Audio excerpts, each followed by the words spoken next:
یک چیزی میگفت یگان چیز نمیتونه که ایرا از جنت در آمدن معنیش بداره گفتن مگر مرگ. این راه دید است که یکی از ملائکه ها بال و پرش وجودش سوخته از بسیار در حالت سخت و وزوین است. آیت الکرسی بعد از نمازش خوان مثل همین است که یک پای او در درون جنت است. وقتی جبرائیل آمد گفت چهرهش دیدم دیگرگون بود، بسیار یعنی بیخود بود. انسان که پیش از خواب بخوانش خداوند او را از ضرر جن ها و شیطان امینش می‌داره، نگهش می‌داره. هر شخصیتی که اگر یک بار برای من صلوات بفرسته خداوند برای او 10 صلوات میگه. یک آبی صلواتی که یک امت به طرف صلوات میگه با چنان زیادی است که من قدرت ندارم که ثواب عدد کنم. صحبت ما درباره جواب اون سوال‌هایی هست که برادرها فرستاده‌اند. چه برادر عزیز پرسیده که درباره صلوات خواندن به جناب پیغمبر صلی الله علیه و سلم چی ثواب دارد، یک چیزی میگفتید.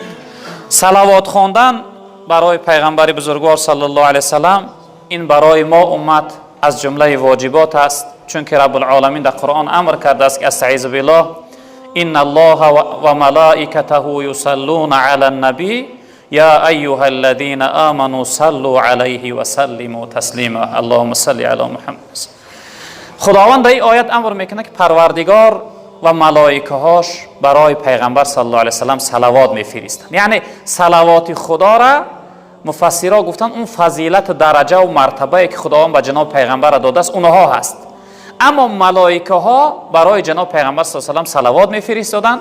خداوند برای ما امت هم امر کرده است که ای آن ذاتانی که ایمان آورده شما هم برای پیغمبر بزرگوار محمد مصطفی صلی الله علیه و سلم صلوات بفرستید. در یک روایت پیغمبر بزرگوار صلی الله علیه و سلم فرمودند که روز حضرت جبرائیل علیه السلام نزد من حاضر شد و برای من گفت که ای محمد گفت وقتی جبرائیل آمد گفت چهرهش دیدم دیگرگون بود، بسیار یعنی بیخود بود. به سوی جبرائیل علیه السلام گفتم که آیا چی حالت است برای شما؟ حضرت جبرائیل گفت یک حادثه را برای من نقل کرد. حادثه این بود که حضرت جبرائیل علیه السلام وقتی که از مکانش یعنی پایان میشده نزد جناب پیغمبر آمدن در بین راه دید است که یکی از ملائکه ها بال و پرش وجودش سوخته از بسیار در حالت سخت و وزوین است. حضرت جبرائیل که بهترین ملائکه ها هست نزد خداوند دعا کرده گفته ای پروردگار این ملائکه یعنی این پیرو امتی من چی شده باشه، خواست از دعا کنه که ای پروردگار گناهی را عفو کن، یعنی از این حالت رنج و مشقت خلاصش کن. این چی گناه کرد که این نوع عذاب کرده بال و پرش سوزانده؟ رب العالمین گفته که تو حق نداری برای شفاعت کردن ای، تو حق نداری جبرائیل که تا اینکه دعا کنی و من ای را ببخشم. بعد میگه گفتم ای پروردگار کی حق داره؟ رب العالمین گفت که محمد صلی الله علیه و سلم، یگانه محمد حق داره، او میتونه که شفاعتش کنه. بعد از اون حضرت جبرائیل علیه السلام پرسید گفت ای پروردگار سببی که این امتی من یعنی این ملائکه به این حالت مبتلا شده چی سبب شد که مقصد بال و پرش سوختن؟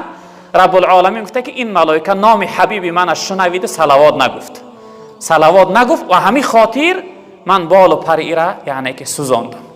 حتی در روایت جبرائیل علیه السلام ثواب صلوات گفتن میگه روز نزد پیغمبر صلی الله علیه و سلم اومدن گفتن ای محمد صلی الله علیه و سلم خداوند من به چنان قدرت و توانایی داده است که من میتونم که تمام بحرهای دنیا را قطرهاشون بشمارم، یعنی حساب کنم، تمام درختهای دنیا را برگهاشون حساب کنم، ریگها و سنگهای بیابانها را میتونم که عددشون شمار کنم حساب کنم. اما ثواب صلواتی که یک امت به طرف صلوات میگه با چنان زیادی است که من قدرت ندارم که ثواب او را مقصد عدد کنم بشمارم. یعنی چی قدر ثوابی زیاد داشته صلوات گفتن برادر عزیز. به همین خاطر ما و شما باید وقتی که امت هستیم حرکت داشته باشیم که حدی اقل کمش 100 بار روز با پیغمبر بزرگوار صلی الله علیه و سلم صلوات بگیم. وظیفه صلوات گفتن وقتی که نام پیغمبر شنیده شید، یعنی در جای شخصیت میگه که محمد صلی الله علیه و سلم، یکم بار علما گفتن که یکم بار در همون مجلس صلوات گفتن واجب است. وقتی یکم بار میشنوید، فرض کنید در این مجلس ما یکم بار نام جناب پیغمبر شنیده صلی الله علیه و سلم گفتن واجب است. دویم بارش سنت است، سوم بار و چهارم بار بعد از آنش مستحب می شود. اما بعضی از علما گفتن که هر باری که انسان شنید در گردنش واجب است، چون که اینجا خداوند امر کرد که برای پیغمبر صلوات بفرسته. خب جناب پیغمبر صلی الله علیه و سلم درباره فایده صلوات گفتن که من صلی علی صلاة واحدة صلی الله علیه 10 صلوات. تن هر شخصیتی که اگر یک بار برای من صلوات بفرسته، خداوند برای او 10 صلوات میفرسته. فایده را ببینید برادر عزیز، یک بار به پیغمبر صلوات گفتن، خداوند 10 رحمت برای انسان صلوات میفرستادگی، یعنی صلوات میفرسته. و حطت عنه 10 خطیئات، خداوند 10 خطا و گناه این شخصیت با یعنی کور میکرده، گم میکرده. خب و رفعت له 10 درجات، خداوند با 10 درجه این شخصیت درجه در نزد خودش بلند میکرده. یعنی یک صلوات بگیم اکن حساب این حدیث 30 فایده. یکمش که 10 بار خداوند صلوات میفرستاده، یعنی که 10 رحمت میفرستاده است، 10 گناه این شخصیت محو و نابود میکرده است و 10 درجه این شخصیت خداوند در نزد خودش درجهش بالا میکرده است. این یک فایده از صلوات فرستادن است. در دیگر روایت پیغمبر بزرگوار صلی الله علیه و سلم که ان اول الناس بی یوم القیامت اکثرهم علی صلاة، گفتن از همه بهترین شما در روز قیامت در نزد من شخصیتی هست که در حیاتش برای من صلوات زیاد گفتگی است. یعنی شخصیتی که در دنیا در حیاتش زیادتر به من صلوات فرستاده است، این شخصیت گفتن از همه بهترین شما در روز قیامت و قریبترین نزدیکترین شما به من است. در روایت دیگر گفتن ان افضل ایامکم یوم الجمعه، گفتن بهترین روزها برای شما روز جمعه است. فاکثروا علی من الصلوات فیه، گفتن در این روز برای من صلوات زیاد بگید جناب پیغمبر گفتن. فان صلاتکم معروضه علی، زیرا اینکه گفتن صلوات های شما را یعنی که به من میرسانند، به من عرض میکنند، برای من یعنی ملائکه ها میرسانند. یعنی وقتی که ما و شما با پیغمبر بزرگوار صلی الله علیه و سلم صلوات میفرستیم، صلوات ما را ملائکه های مخصوصی بودن که از نام شخصیت ما به روح مطهر رسول اکرم صلی الله علیه و سلم میرساندند. حتی در یک روایت پیغمبر بزرگوار گفتن که البخیل من ذکرت عنده ولم یصلی علیه، گفتن از همه بخیل ترین شما همون شخصیتی هست که در نزدش برای من صلوات میفرستند، در نزدش نام من میگیرن و او شخصیت به من صلوات نمیگه. یعنی وقتی انسان نام محمد صلی الله علیه و سلم را شنید، صلوات که نگفت، جناب پیغمبر از همه بخیل ترین شخصیت همون شخصیت است. خب سوال دیگر برادر عزیز پرسید است که بعد از نماز آیت الکرسی میخوانیم چی فایده دارد؟ در این موضوع ما صحبتی هم داشتیم و الله اعلم در جمعه ها بود.